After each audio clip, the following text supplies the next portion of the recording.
അല്ല, വെള്ളാപ്പള്ളി പറഞ്ഞത് കേരളത്തിലെ ഒരു സാമൂഹ്യ യാഥാർത്ഥ്യമാണ്. ആ കാര്യം കേരളത്തിൽ ആർക്കും സംശയം ഉണ്ടാകേണ്ട ഒരു കാര്യമില്ല. അതിൽ കാന്തപുരവും ലീഗും ഒക്കെ എന്തിനാ പ്രതിഷേധിക്കുന്നതെന്ന് എനിക്കറിയില്ല. കാരണം അവർക്ക് അനുകൂലമായിട്ടുള്ള കാര്യമാണല്ലോ ഇടതുപക്ഷം ചെയ്തുകൊണ്ടിരിക്കുന്നത്. അത് വെള്ളാപ്പള്ളി പറഞ്ഞു എന്നേ ഉള്ളൂ. കാരണം ഏറ്റവും ഒടുവിൽ സ്കൂൾ സമയം പോലും മദ്രസകളുടെ സമയത്തിനനുസരിച്ച് ക്രമീകരിക്കണം എന്ന് മതസംഘടനകൾ നിർദ്ദേശിക്കുന്ന തലത്തിലേക്കും അത് സർക്കാർ അംഗീകരിക്കുന്ന തലത്തിലേക്കും എത്തിയിരിക്കുകയാണ്.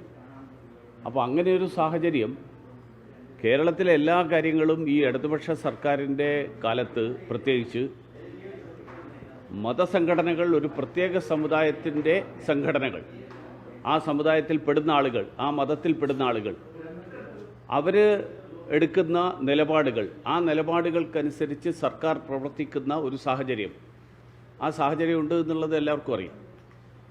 ആ യാഥാർത്ഥ്യം വെള്ളാപ്പള്ളി പറഞ്ഞു എന്നുള്ളതിൽ ഇവരാരും പ്രതിഷേധിക്കേണ്ട കാര്യമില്ല. പക്ഷേ എനിക്ക് മനസ്സിലാവാത്ത കാര്യം, കാന്തപുരവും അല്ലെങ്കിൽ മുസ്ലിം ലീഗും ഒക്കെ പറയുന്നതിന് അവരുടേതായിട്ടുള്ള കാരണങ്ങളുണ്ടാവും. അവർക്ക് കാര്യങ്ങളൊക്കെ നടക്കണം, പക്ഷേ അത് പുറത്ത് ജനങ്ങൾ അറിയരുത് എന്ന് താല്പര്യമുണ്ടാവും. പക്ഷേ പ്രതിപക്ഷ നേതാവിന് എന്തിനാണ് പൊള്ളുന്നതെന്ന് എനിക്ക് മനസ്സിലാവുന്നില്ല. കാരണം സർക്കാരിൻ്റെ നിലപാടുകൾക്കെതിരായിട്ട് സർക്കാരിൻ്റെ സമീപനത്തിലെ തെറ്റായിട്ടുള്ള പ്രവണതകൾ, ആ പ്രവണതകൾ വെള്ളാപ്പള്ളി പറയുമ്പോൾ പ്രതിപക്ഷ നേതാവിന് പൊള്ളുന്നതിൻ്റെ കാരണം എന്താണ്? അതോ പ്രതിപക്ഷ നേതാവിന് മുസ്ലിം ലീഗിൻ്റെ തീരുമാനത്തിനപ്പുറത്തും മുസ്ലിം ലീഗ് വരക്കുന്ന വരക്കപ്പുറത്തും ഒരു ഇഞ്ച് പോലും പോകാൻ ധൈര്യമില്ല, കഴിവില്ല, തൻ്റെ ഇടമില്ല എന്നുള്ളത് കൊണ്ടാണോ പ്രതിപക്ഷ നേതാവ് ഇങ്ങനെയൊരു പ്രസ്താവനയും അദ്ദേഹത്തിൻ്റെ എതിർപ്പുമായിട്ട് രംഗത്ത് വരുന്നതെന്നാണ് എനിക്ക് മനസ്സിലാവാത്തത്. അല്ല, അതൊരു യാഥാർത്ഥ്യം പറഞ്ഞു എന്നല്ല, അത് അതായത് വസ്തുതകൾ പറയുമ്പോൾ അത് ആർക്കെതിര് ആർക്ക് അനുകൂലം എന്നുള്ളതല്ല, വസ്തുതകൾ പറഞ്ഞു.